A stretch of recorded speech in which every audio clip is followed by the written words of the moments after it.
Well, whenever you're thinking about a story, a learning, or something that is going to be benefiting people, try always to frame the learning problem.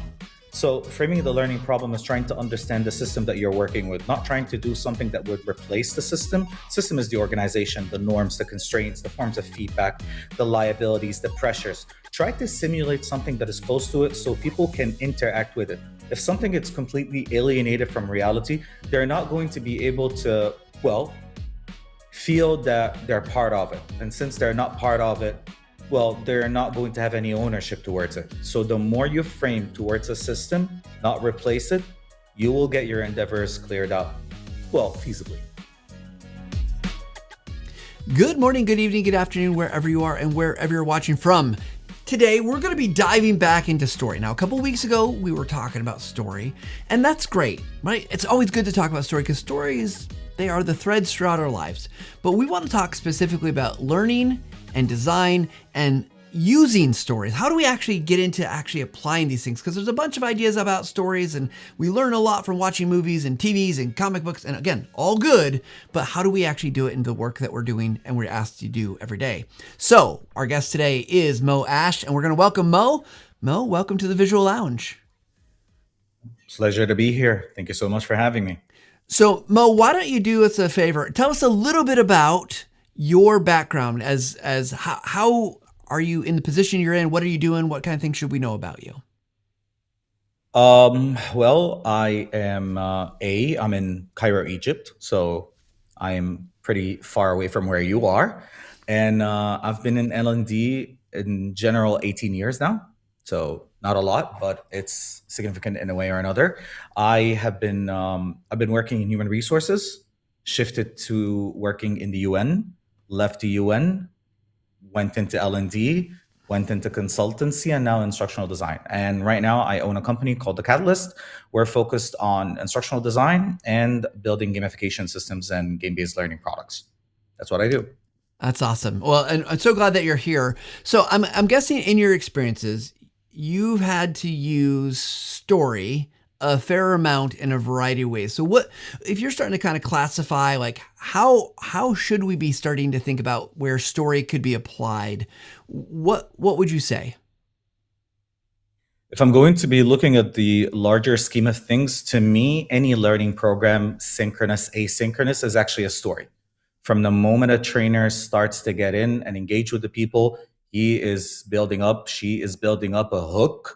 They're building up the exposition of a story and then building up with all of the lessons to a specific climax where they will be doing the application and then reinforcing all the way to the closure or the ending where the training is set, done, learning objectives are carried out. If we're doing this from an e-learning perspective or an asynchronous perspective, whether that's a video or an e-learning, I am trying to immerse the people in an environment of my own creation, and I'm taking them in a scaffolded fashion from one point to the other. And why am I saying one point to the other? More than 150 years ago, there's a guy called Gustav Freytag. He has something called the universal story structure. So we start off with an exposition or an introduction where the characters and the main aspect of the story is being introduced. In that case, it could be an introduction, it could be the beginning of a case, it could be the beginning of a problem. And then we have a rising action where the tension starts to build. Here, I am giving people probably an intro to foundational knowledge.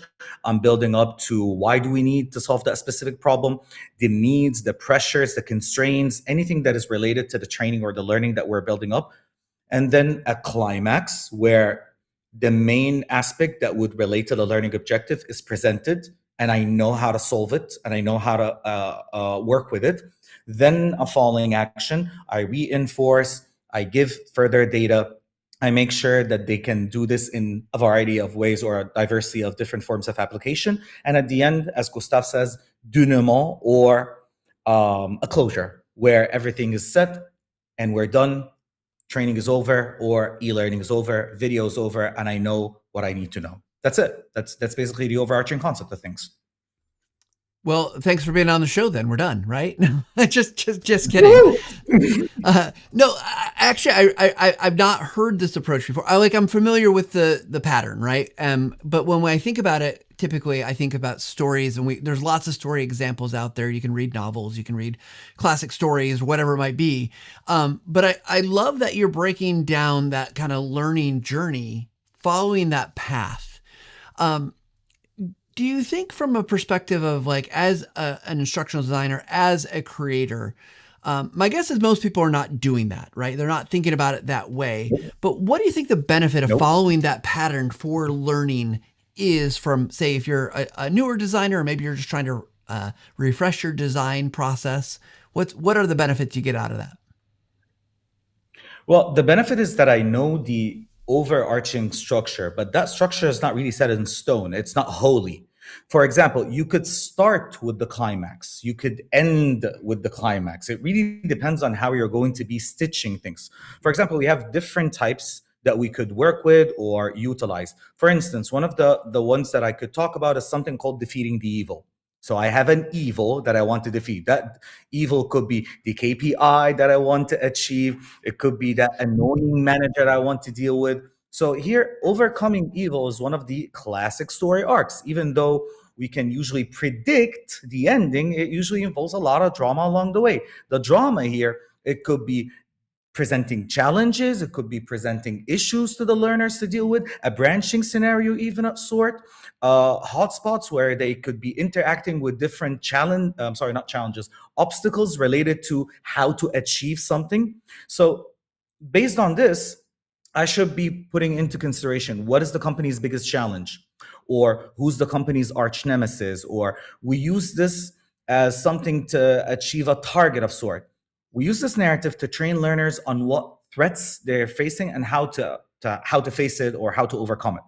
There's also another one called rags to riches. I love rags to riches, where someone that knows nothing, starting off, we could do this in a compliance training. We can do this in a video where I'm taking people through the halls of the company. And I did this, by the way. I don't mean to to promote, but we did this using Camtasia at one point where we mounted a GoPro. We let them get introduced into the company, meet different people. And at the end, we took the story where people could see how that employee leveled up in understanding. And the more they understand, they're getting better at getting acquainted with the rest of the employees, knowing how to ask certain questions, dealing with them. It was a series. So it was all using a GoPro, edited on Camtasia, and we did it. So yeah, a little bit of promotion going on here. But anywho, here the protagonist has a humble beginning. They fight their way to the top. This is a life journey paved with struggles. So here there's a lot of rising actions and a lot of climaxes that we need to overcome as we go. It's not single climax, but different climaxes leading to our denouement or our closure. So it's a simple narrative could be used to describe a character who started off from nothing, but through tenacity and thirst for knowledge, ended up rising all the way to the top. That's another way to put it. Another one could be the quest. I love quests. That could be a big one when we're doing gamification. So you're doing kind of like a D&D. You're collecting, you're gaining knowledge, you're gaining applications of different formats, and then you end up with a big case, or you end up with a huge struggle. And that struggle is a chunk in the learning module that would lead you to understand and know what to do with the next challenge or the next portion that would need your efforts to it. So you're collecting on the way. It's a journey, and we could be, for doing this in a visual way, we're putting up like props on the side of the story. Now you have this, now you have this, now you have this, and as you go, all of the collections are reinforcements to you to know what you have been working with. Okay. This quest is highly suitable to use when you're completing a learning module, and from someone that is going from novice to expert, as they experience the thrill of how to, well, overcome all of the issues in the content itself. The last one that I'm going to be talking about is no, it's the rebirth. I love the rebirth. The rebirth is where you use the main character or the main issue as someone that did something extremely awful, like a bad manager, and how that manager is going into their road of redemption. They used to do a lot of wrong behaviors. They used to take a lot of wrong decisions. And now, how we can correct each and every one of those as we go forward. We're still using Gustav Freytag, but we're mixing and matching between the rising, the falling, the rising, the falling, the different types of climaxes, huge climaxes, small climaxes, till we end up with a closure. So those are the types in a way or another.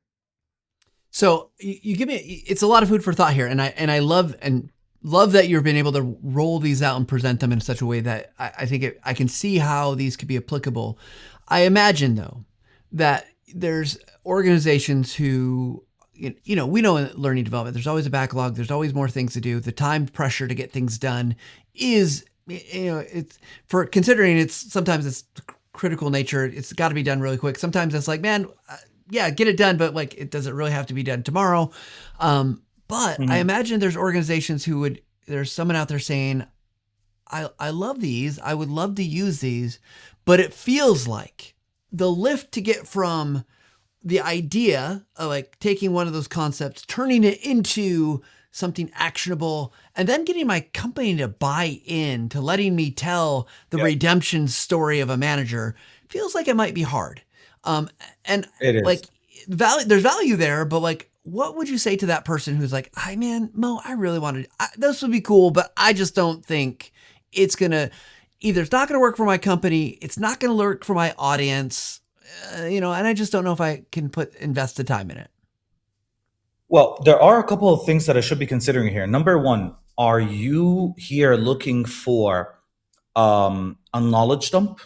So what are you asking for? You want me to get people to answer a couple of quizzes and to answer things that they memorize? Okay, so you want only a knowledge transfer, which is not really training, but I mean it's a minor form of application. I'm gonna tell you that number one, stories will be able to let people anchor an experience, and every time they're trying to do to carry out an answer, they are relating back to the experience that they went through, because people do not remember knowledge. They remember those parts of the story. Number two, when I'm doing this, I need to know the constraints in the company, the pressures in the company, the norms of the company, and all of the specific type of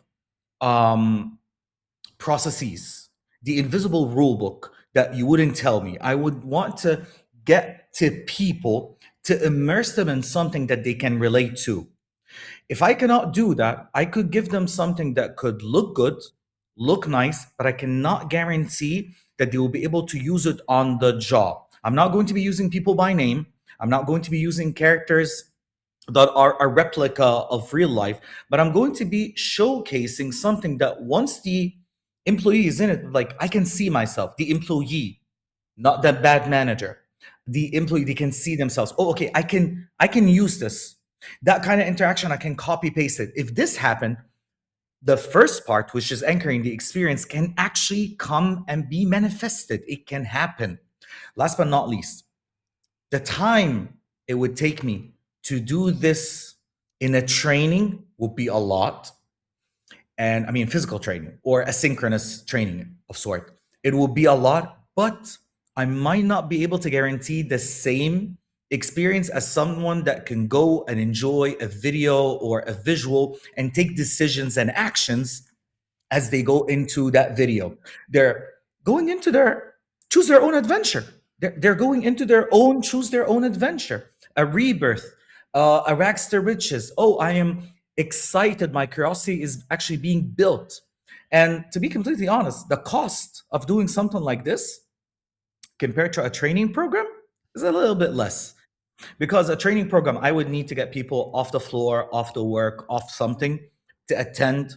And what? I'm going to get evaluations that will be passing 85, 90%, but that's not going to guarantee something. But even if the completion rate of the story is not huge, all of those that went through it would definitely remember it. And would definitely start to talk about it in the hallways. And that's what I'm looking for. I'm looking for that caucus, Rather than I'm looking for the completion rate to be supreme, I want them to chat amongst themselves, because those chats will be part of the chit chat that is happening between their colleagues and what they're going to be trying to relate to the next time a problem happens or the next time an issue arises. Well, I'm thinking as you're speaking about these things, I'm just kind of thinking in my head about stories that I, like, and not maybe from a learning perspective, but like there is this shared kind of it's not quite a lived experience, but it's a shared experience when if you've read a book, a story, and I've read a book and a story, like, and then we come together and we talk about that, right? Like there's this shared thing, or as a role playing game, right? Like I've played Dungeons and Dragons. I think I've been pretty clear on this show about that, but like when I have those experiences, even though it's story, right? We're improvising the story together. We do have those moments of connection that I think go beyond just that you learned a fact or an item, or you could click on the right thing. So I do love that. I imagine though, as people start to think about, okay, I could apply story here and there. I imagine it goes one or two ways. They either try to go so far into story that it's like becomes so complicated, or maybe they don't I could see where like, oh gosh, you just need to push a little bit further, because I've seen some half-hearted attempts at stories in my career that's like, yeah, there's a story there, but it's not a good story. It's not interesting. It's like, even if it is real-ish characters, it just like it falls flat because it feels fake. How do you address those that kind of spectrum of like getting people to get to the happy middle place? Number one, it goes back all the way to the boring part, which is learning analysis. And in learning analysis, I always ask, offer me a day in a life. Picture me what's happening there. And I want to know quotes. I want to know words. For example, we're not in Kansas anymore. You would relate to it right away. Okay. Me and you, we've been to the Wizard of Oz. Okay. We watch this together. And I want those words that can trigger, nudge people to relate, give me that form of relevance. That's number one. Number two, we're learning designers. So designers, we work on how we can be as minimalist as possible rather than dumb. Learning design is about how to skim and take off all of the excess, not try to put much. If you're doing the opposite, well, you need to go back to school. But anyway, we need to be looking at this from a minimalist perspective first. So when we're doing minimalist, hold on, that part of the story that we're mentioning, are we doing it for the show or actually taking it from a day in a life? And if it's a day in a life, is the jargon that I'm using, the terminologies that I'm using, the data that I'm using, are they essential, or it's going to be creating a cognitive load? I storyboard based on this. I create that factor. And then I go back to that SME that told me about a day in life. Does this make sense? Should I add more data? Should I add more events? Or this is something that can be reasonably relatable to what's happening in your organization or what's happening with you, even if it's a fictitious story, even if it's a story about a bunch of dragons. Is this the kind of dragon that you would find floating around in the company? Okay, I want a replica of this.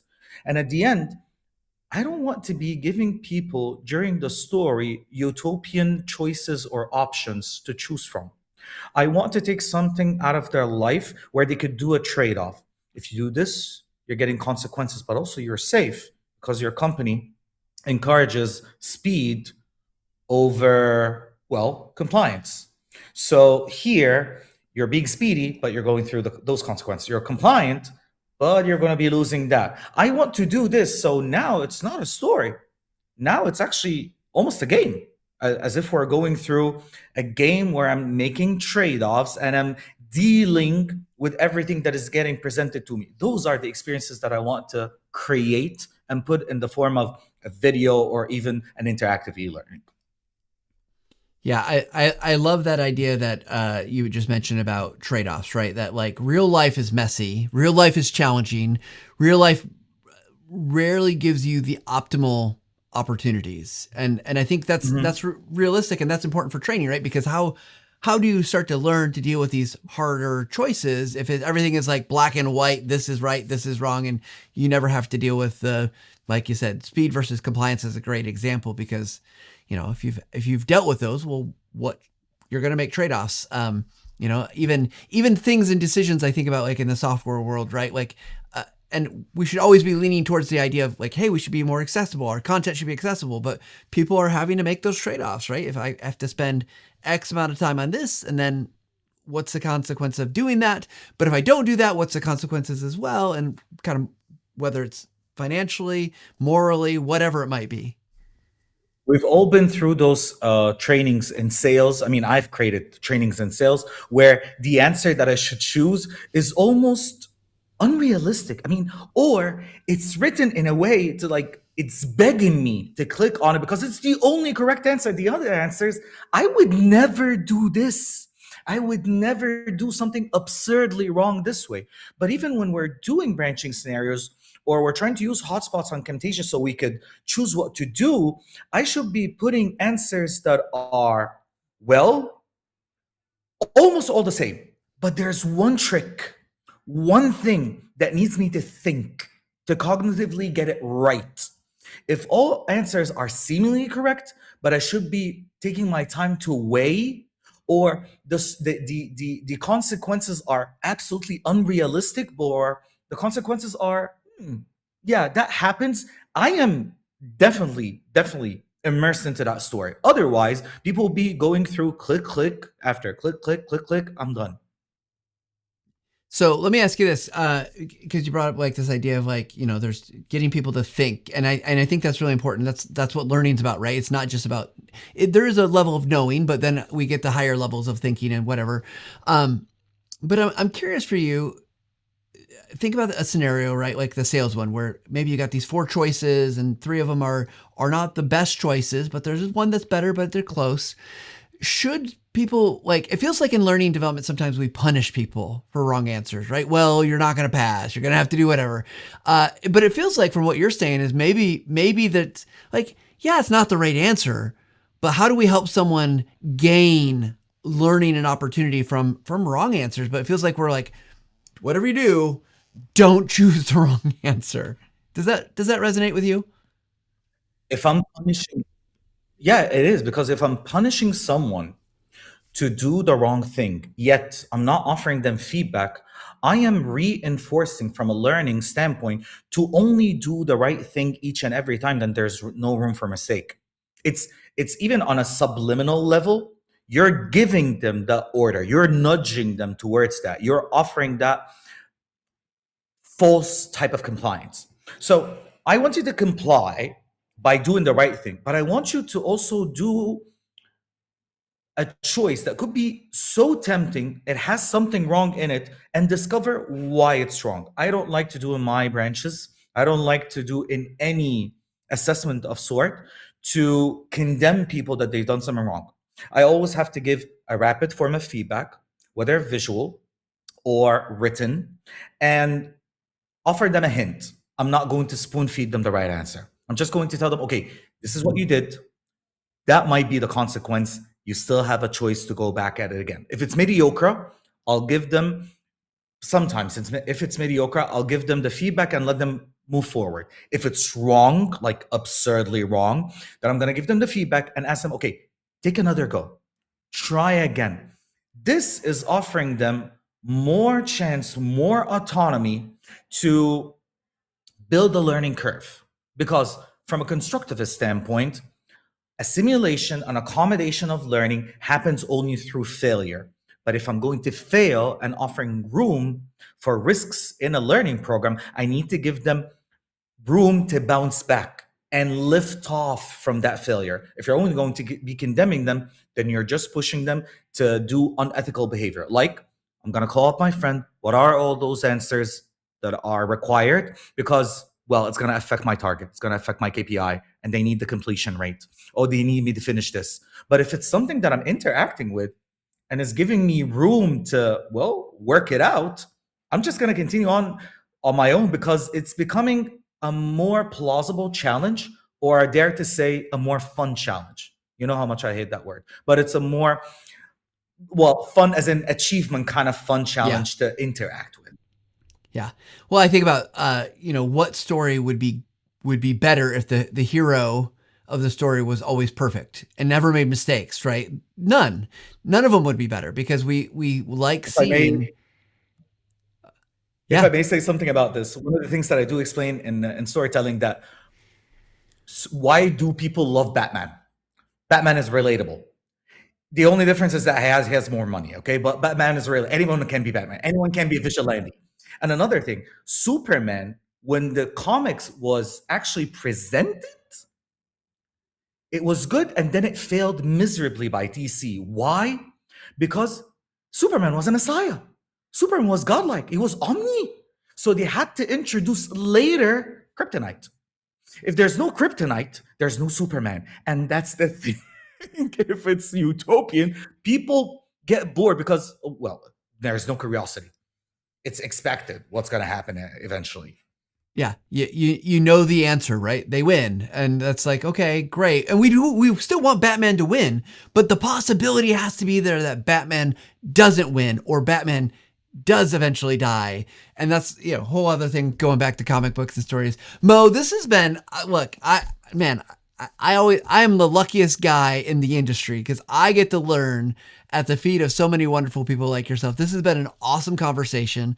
I've enjoyed it so much. I want to give you a I've been chance. learning If from you. well, Even thank before you. knowing you, getting introduced to you, I've been learning from you for years, by the way, just for you to know. Thank you. I appreciate that. But I want others to be able to learn from you or connect with you. How could people? What's the best way for people to reach out or connect with you?